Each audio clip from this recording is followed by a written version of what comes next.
Good morning, ladies and gentlemen. Welcome back to another episode here on African Confessions. The following message that you're going to be listening to, the first one, it comes from a translation of a message that I received. It was sent to us by one of our dear sister. She needs advice urgently. The message that she sent to me, it reads like this. Hello, Brother Nashi, how are you? Can you please post my own story as hidden identity? I am a woman that is from Zim. I've been living in the United Kingdom for a long time now, and we are close to be getting a British citizenship. So I need advice. The advice that I need from your followers, is this the right time to dump this prospect that we have of getting a British citizenship and then we return back home? This is what my husband has been forcing me to do, and my husband right now, it seems as if he is unwilling to negotiate with me. It's either I return back home with him to Zim, or he is going to ask for a divorce. Me and my husband, we came here to the United Kingdom not because we wanted to, but because of the economic hardship that we faced back home. We worked really hard, and now we have some savings that we have. So currently, with the savings that we have in our bank, my husband is saying that we have to go back to Africa and invest all of that money, and then we will never return back to Europe.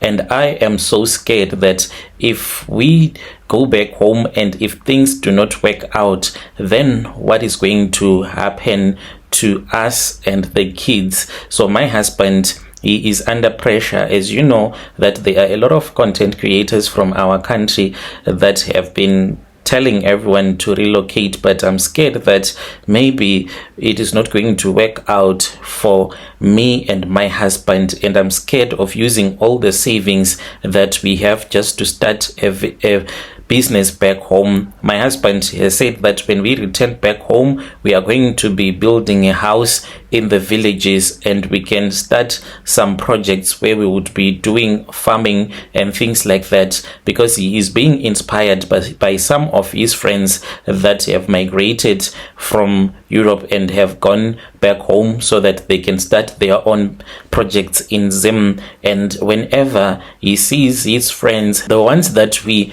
left in Zim that never left the country, some of them, they are driving beautiful cars, and some of them, they have built beautiful mansions. So my husband, with the peer pressure that he's getting, he is like, we are wasting our time here in Europe, and Europe is not good for the kids because they end up doing drugs because you can't tell them anything. So he's saying that let us go back home, because when we go home, it will be good for the family. I don't know, what are we supposed to do? My husband, he's even saying that he's going to be booking flight tickets whether I like it or not. I'm just scared that my husband is doing it simply because of the peer pressure.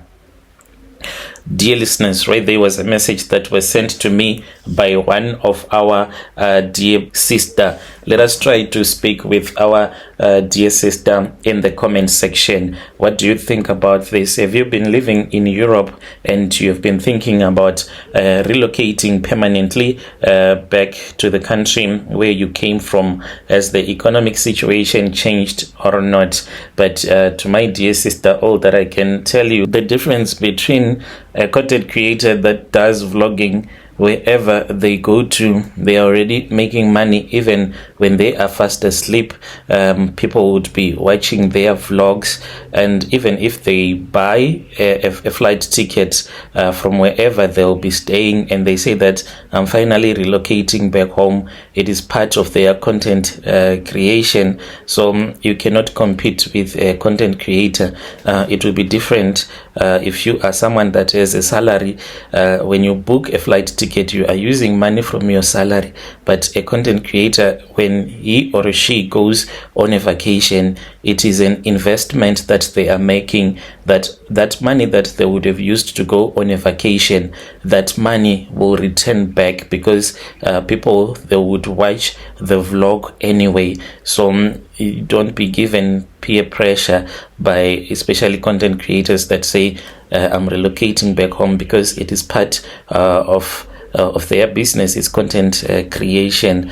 So tell me what you think in the comment section. Are you living abroad? Do you think of relocating back home? There are so many disadvantages and challenges that you can face in Africa, because even in my own situation, we invested big time, but Africa is very rough. From 5 December last year until round about May, I think so, in our company that I had invested in, we lost close to 1 million rands in losses, and you will never get that money back. That is how rough Africa is. If you have a salary, then you invest that much in a business, then within 4-5 months you have lost all of that money.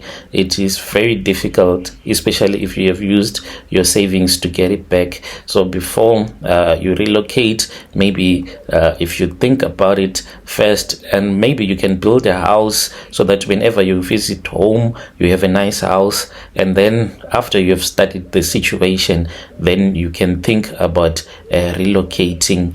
And if you are close to be getting a British citizenship, it would be good also for the future of your kids.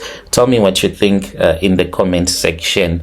Then there is another message that was sent to me by one of our dear brother. The message that he sent to us, it reads like this: "Hello brother Nashi, how are you? Can you please post my own story? I fasted for 3 days and nights, and then there was a miracle that happened, a miracle that I never expected. Just when I was about to do money making rituals, that was when there was a sermon that was preached when I was in church, and I listened to what the pastor had said on that day. It was as if he was speaking directly to me, even though he did not know that I had already visited a traditional healer with my friend to consult so that I can become a ritualist, because of the things that were happening in my life, and my faith rescued me when everything in my life was collapsing." It was in the year 2007. Me and my wife, we were working really good. My wife, she would go and work. She used to work close to the border, and I also had another job that I was doing. So whenever she would return back home, she would be having some money. And we then sat down, me and my wife, and then we decided that we could start a company. And the company that we were going to start was us running a small trucking company in Harare, which we called Tendai Logistics. And we had 3 trucks. We bought a Mazda Titan, we bought a Dyna, and then we bought one big Hino. It was the one that was the biggest truck that we had. So what we used to do was that we spoke with farmers, and we would carry the produce from the farms, and we would bring them to Harare and other different places. We would carry tobacco from Karoi to Harare, and we would carry grain from the farms to GM depots. That was the work that we were doing. And whenever we did not have work, we would get these contracts. We would be carrying building material. Life was not easy as such, but it was moving in the right direction. That was when the economy in the country crashed totally. So when the economy crashed and we were dealing with companies, so what used to happen was that you have an invoice, and by the time that the invoice is paid, the amount that would be on the invoice, when you get paid, that amount would be worthless. And as for your expenses, they keep on rising, and fuel prices would shoot up each and every day. As for the spare parts, they were very expensive. Then our clients, they stopped paying. I remember one morning it was very difficult. It was in August. That was when I woke up. So my drivers, the rule that I had was that my drivers, after they would have finished working, they would just go with the trucks to their places so that early in the morning they can go to work. So on that day when I woke up, I then found that my trucks had been dumped at the gate and my trucks had been grounded, no diesel, no tires, and they had taken some parts from the trucks as well, and it was really difficult for me to start business again. We lost contracts and I was now drowning in debt.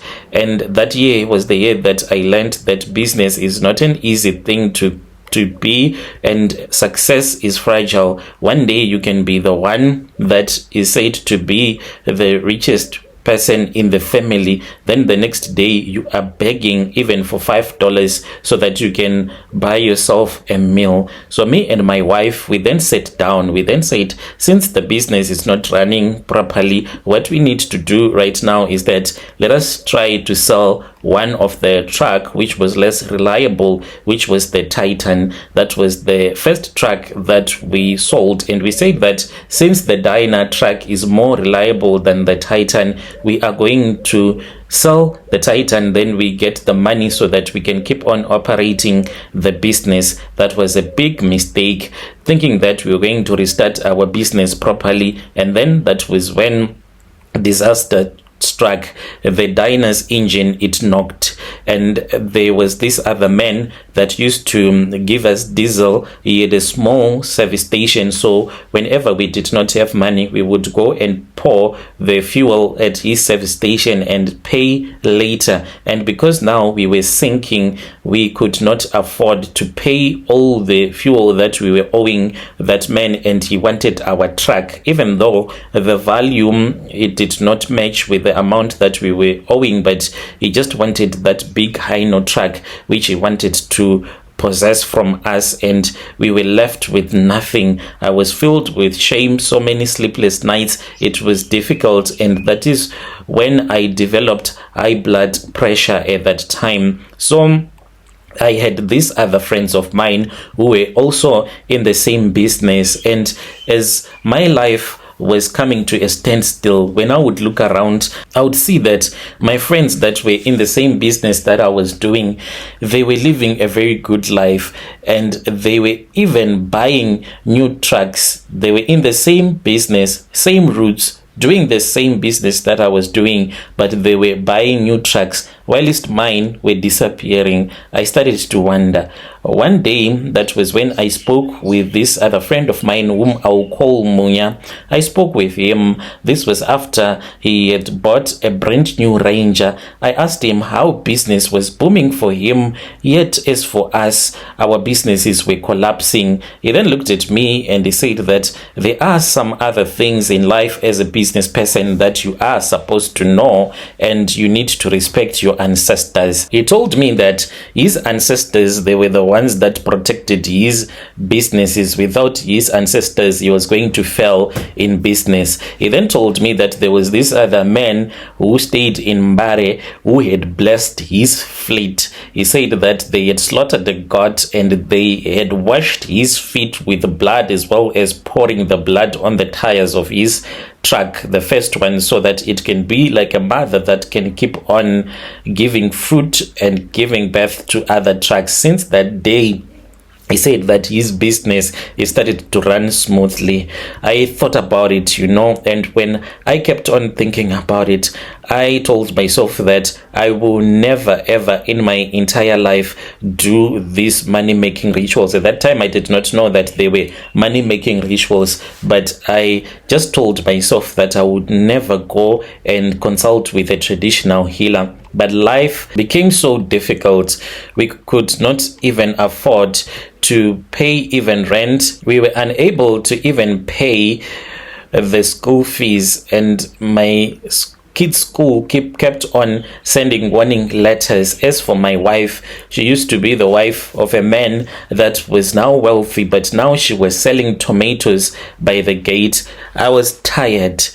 of praying and seeing nothing change. That was when I decided to go with my friend Munya to that traditional healer. When we went there, we had been told to wear red clothes. We arrived in Bari, and then that was when I was told about the things that I was supposed to do. I brought a white chicken, a red cloth, as well as $200 so that I could get back all the wealth that had been stolen by the devil. My heart was beating really fast because of the things that I was supposed to do, and I kept on telling myself that this was not the way. That very same night, that was when I said, God, if you are for real, you need to show me so that I can know that you still see me. Then when we went to church on a Sunday, me and my wife, because that healer had told me that I was supposed to go and think about it before I commit to these money-making rituals. When we went to church, that was when the pastor got up and he started to preach. As the pastor was preaching, it was as if he knew that I wanted to do money making rituals, and he said, there is someone right now whom I want to tell that God has said that he is supposed to fast. And I knew that he was talking about me. I had already consulted with a traditional healer, and the pastor had said that this person that I am talking to, he knows himself. God has told him that for 3 days, no food, no friends, no phone, just him, his family, and him praying. He is supposed to drink only water when he is on his fasting period. The first day, it was like hell. I had already developed certain types of diseases that are caused by stress, and I was unable to fast, but I pushed myself. When I woke up, I was already starving to death. My heart was pounding and my body was shaking because I was hungry. My wife even did not even understand what was happening to me because I was feeling dizzy, and I kept on praying. I prayed throughout the day, and that night, that was when I had a dream in which I knew that if I wanted to succeed, I was supposed to keep on fasting and praying. Otherwise, I was going to end up doing rituals that were going to destroy my family, because I saw women that were wearing black that were seated in my truck, and they were holding plates that were full of blood. That was when I had a voice that spoke with me that told me that you do not need blood, but you need obedience. I woke up and I knew that it was the Lord that was speaking to me. On day 2, the hunger was worse, and I could not continue anymore. Even though it was painful, my lips were cracked because I was starving, but I felt at peace. I opened my Bible. I still remember that when I opened my Bible, I could not even read anything because I was feeling dizzy. And then the page that caught my eye was Isaiah 58, which said, "Is this not the fast I have chosen to loose the chains of wickedness?" And I realized that God was there for me, and I kept on fighting and fasting, but it was not easy. In the afternoon, that was when a stranger came and he was looking for me. I went to the gate and he said that he was looking for Tendai, and I said, "It is I." And he told me that he had been told by one of his friend about me, and he had a small job. He said, "I have a small job for you. Can you supervise offloading that is being done for me in Masasa? I will pay you something." I got into his car, and then we went to Masasa, and his truck was being offloaded and he was busy with other things, so he wanted someone to supervise his boys. Brother Nashi, those boys that were busy offloading the truck, they started laughing at me because I was feeling dizzy. I felt like I could collapse to the ground because I was hungry and I was starving to death. And they did not even understand that I was going through a spiritual battle, and they were laughing at me. because of the way that I was shaking. When the offloading was finished, that was when I earned a few dollars and I was able to buy maize meal for my family so that the kids can have something to eat. And when my wife cooked soft porridge on that night for the kids, we celebrated as if we had done something amazing. And it was amazing at that time because I could not afford to even buy food for my family anymore. On day 3, I woke up really weak, but I was feeling hopeful. It was a little bit better. We prayed, and then that was when we received a call from one of the elders in church. Then they told us that there was someone that was from our church that was in Canada. They were looking for people that they could sponsor so that they can migrate from Zim and to come to Canada, because they owned several properties, so they wanted caretakers for their properties. As the elder was speaking with me, because I was someone that had suffered because of high blood pressure for a very long time, I did not even expect that this miracle was going to happen. So as my heart was beating fast against my chest, then I started to get weak and I collapsed to the ground. It was my wife who continued with the call, and then she helped me to go and climb on top of the bed. And then the elders, they came and they prayed for us. This is what happened, Brother Nashi. That is how I came to Canada.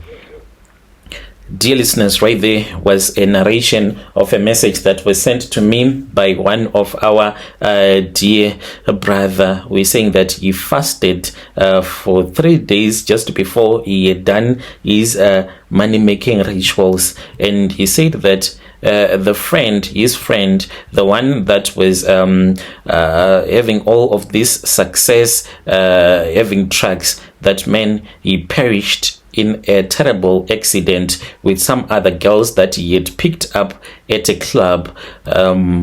Strange things indeed, they do happen in this world. If you have any testimony that you have, you can come to my inbox and you can share with me your own side of the story if you have a testimony or a confession.